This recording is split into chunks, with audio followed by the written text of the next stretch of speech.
Là, on va s'en aller à la quincaillerie. Aller acheter des pièces pour fixer le feu arrière sur mon vélo électrique.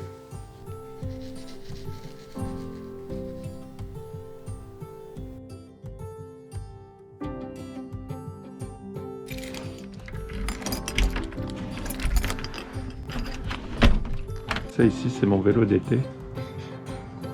Tout à l'heure je vais vous montrer mon vélo d'hiver. Pimpé avec un kit électrique.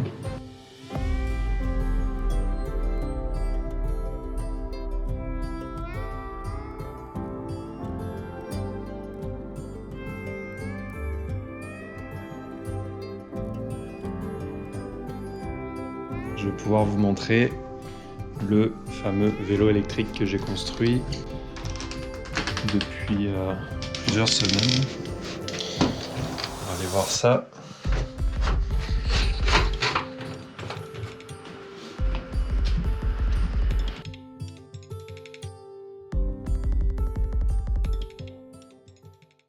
Donc ça c'est mon vélo d'hiver en fait que j'ai transformé en vélo 4 saisons. Je voulais un vélo électrique en fait pour pouvoir aller plus vite et aller plus loin.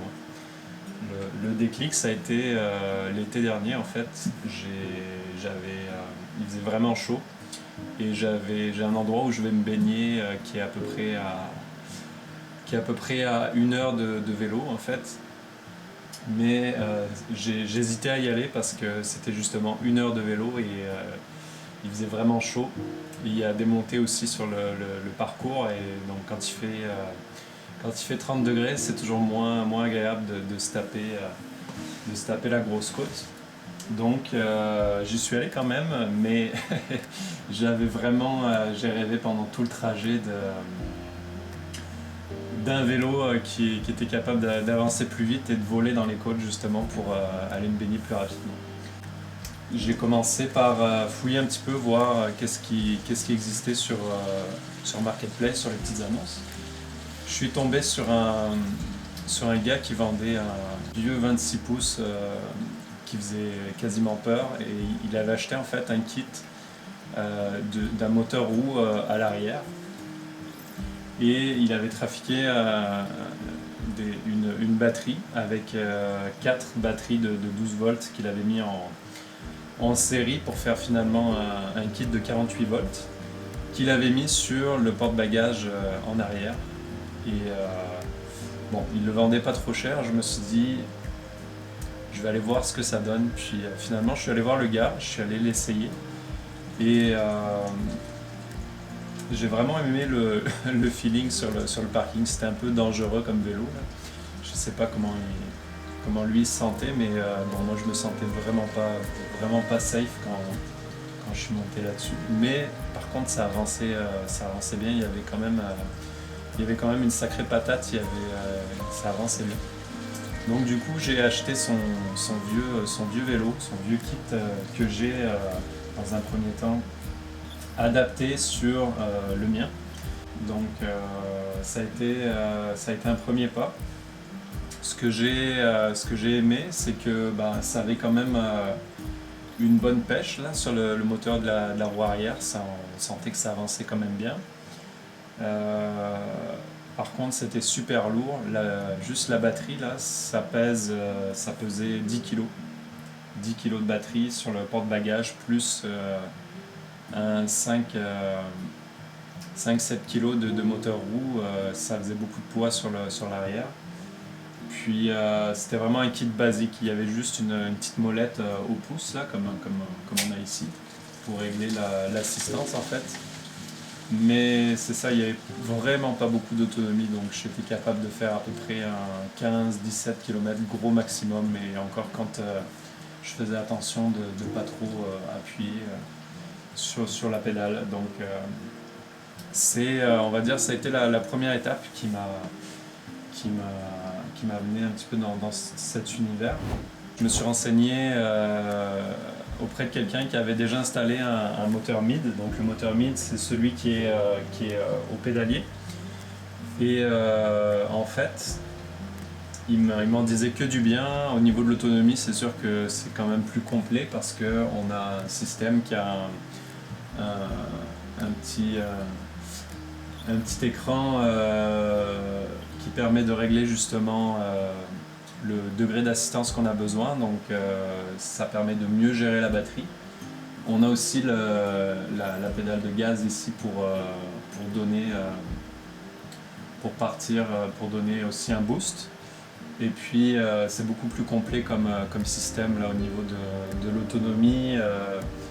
Si vraiment j'exagère et que j'y vais vraiment comme un cochon, je suis capable de faire quand même un bon 40-50 km d'autonomie. Donc on est vraiment dans deux mondes différents, complètement différents. Ici, il y a la batterie aussi, donc format, ce qu'ils appellent Shark, là, en requin, ça ressemble à un requin. On a un poids qui est beaucoup plus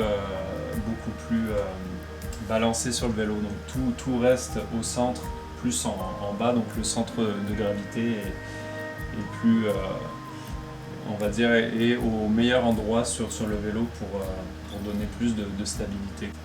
Ici on a une batterie donc, avec des cellules Samsung, donc c'est une 17,5 ampères-heure, donc l'ampérage heure c'est un petit peu le réservoir d'autonomie que la batterie peut nous donner en fait. Donc plus il est élevé, plus on va avoir d'autonomie. Ici c'est pas mal déjà, 17,5 ampères-heure. Donc on est sur un moteur de 2000 watts qui fonctionne sous 48 volts, donc on a quand même ici une bonne pêche. On peut régler le degré d'assistance donc de 1 à 5 ici.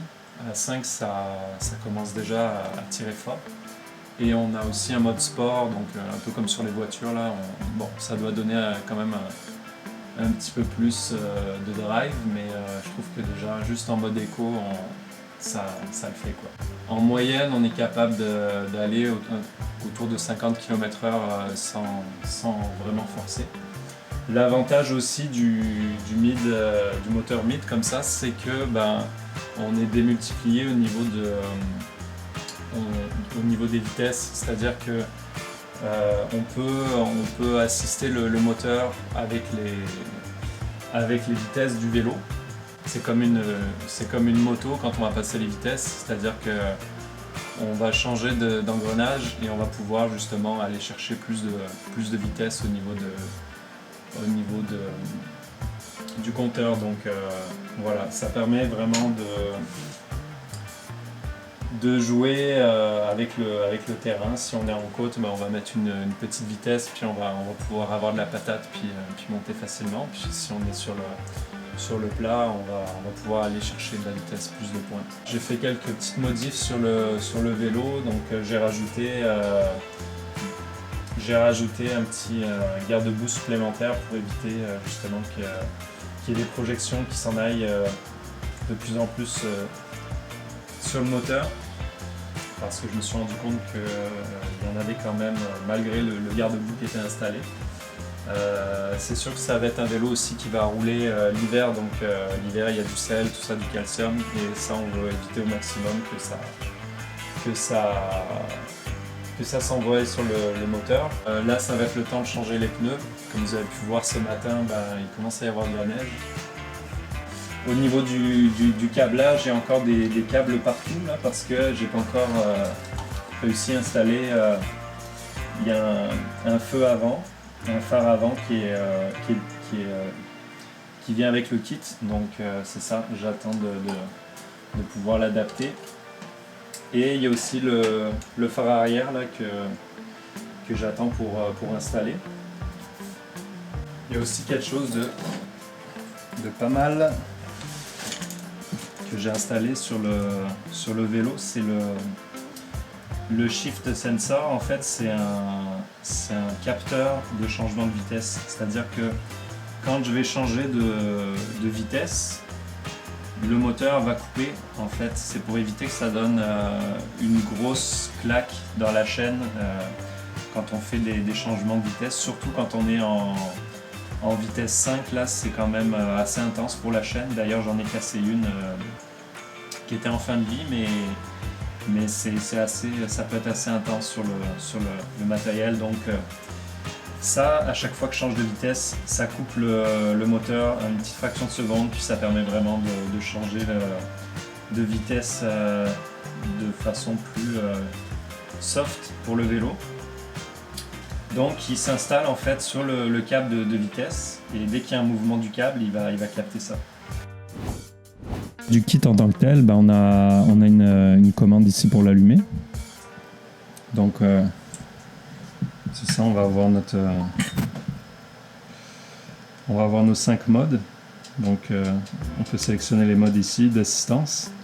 On a le mode sport ici. Et puis voilà, donc on a pas mal de trucs. Il y a un odomètre, il y a vitesse max, il y a plusieurs options, combien on a brûlé de calories.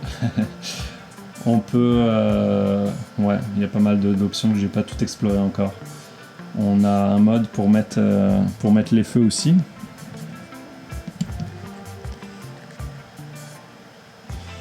Donc ici, ça c'est la cocotte pour démarrer, en fait, pour accélérer. Qu'est-ce qu'il y a d'autre? C'est pas mal ça. Donc c'est quand même, ouais, c'est assez réactif. On a le niveau de batterie, puis voilà, on peut démarrer le feu ici. Je crois qu'il y a un système en fait qui détecte automatiquement la noirceur, donc il allume les feux automatiquement. C'est pas mal du tout. Et voilà le fameux moteur. Donc ici c'est un moteur de 68 mm, donc pour un vélo standard ça fonctionne parfaitement. Ce qu'il faut savoir, c'est qu'il y a toujours un peu de bricolage à faire quand on installe le moteur. Faut l'adapter au type de cadre, à notre machine finalement, donc ça se peut qu'il y ait un petit peu de petites choses à modifier. En l'occurrence, pour le mien ici, au niveau du cadre, c'est ça, j'ai dû marteler un petit peu le cadre pour que le moteur puisse vraiment s'accoter là où il doit être. Donc voilà, ça se peut qu'il y ait des petites modifs ou des adaptations, ou comme ça se peut que ça rentre nickel du premier coup. Ça ici c'est mon cadenas, donc mon antivol que j'ai fixé sur la tige de selle. Pour les leviers ici, pour les cocottes, il y a nécessairement un système qui coupe le moteur dès qu'on actionne la cocotte, le levier. Donc ça c'est pour la sécurité, il y en a des deux côtés ici. Voilà, donc ça permet de couper le moteur. Il faut donc changer les leviers quand vous installez ce genre de kit. Et ici donc c'est un frein à disque à câble, mais je pense qu'il y a des manettes qui existent aussi pour les systèmes hydrauliques.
Alors je vais juste installer les pneus d'hiver à clous. Il fait pas très chaud aujourd'hui, mais on va aller faire un petit tour dehors.